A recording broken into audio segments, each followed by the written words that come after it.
Hi, welcome to Seethu vlogs. ఈరోజు మనం గుంత పొంగనాలు, మన తెలంగాణ భాషలో పొంగుడాలు, వీటిని ఎలా చేసుకోవాలో చూద్దాం. ముందుగా మనం దోశ పిండిని రెడీ చేసుకొని పెట్టుకుంటాం కదా, దాంట్లో కొంచెం సాల్ట్ను వేసుకోవాలి.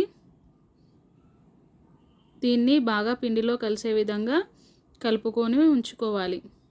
ఇప్పుడు మనం పోపుకి కొంచెం పచ్చిమిర్చి, కొంచెం ఆనియన్స్ సన్నగా తరిమి పెట్టుకోవాలి. శనగపప్పు, కొద్దిగా కొత్తిమీరను కడిగి చిన్నగా కట్ చేసుకొని పెట్టుకోవాలి. ఇక్కడ ప్యాన్లో ఆయిల్ పోసుకొని అది వేడెక్కిన తర్వాత దీంట్లో ముందుగా ఆనియన్స్ను వేసుకోవాలి. కొంచెం పచ్చిమిర్చిని కూడా వేసుకోవాలి. ఇందులోనే శనగపప్పును కూడా యాడ్ చేసుకోవాలి.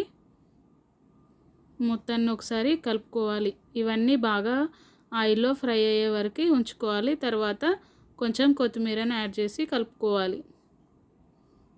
ఇందులోకి కొంచెం పసుపును కూడా వేసుకొని మళ్ళీ ఒకసారి కలుపుకోవాలి. ఇంతే, పోపు రెడీ.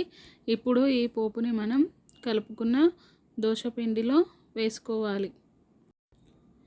ఈ పోపు పిండిలో కలిసే విధంగా బాగా కలుపుకోవాలి. ఇప్పుడు మనం కొంచెం సోడాని వేసుకోవాలి. ఇందులో ఒకసారి బాగా కలిసే విధంగా కలుపుకోవాలి.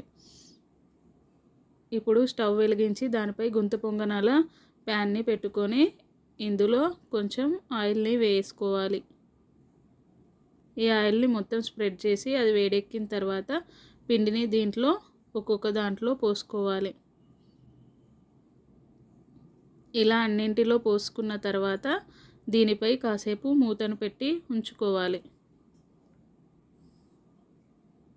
కొద్దిసేపు తర్వాత వీటిని ఒక్కొక్కటిగా ఇలా రివర్స్ చేయాలి.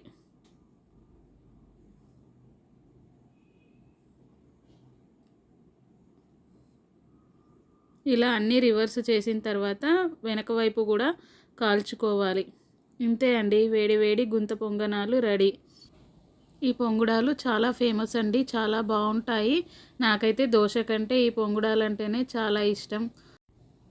మీరు కూడా ఒకసారి ట్రై చేయండి. ఎలా ఉన్నాయో నాకు కామెంట్ చేయండి. Thank you for watching this video. Bye bye.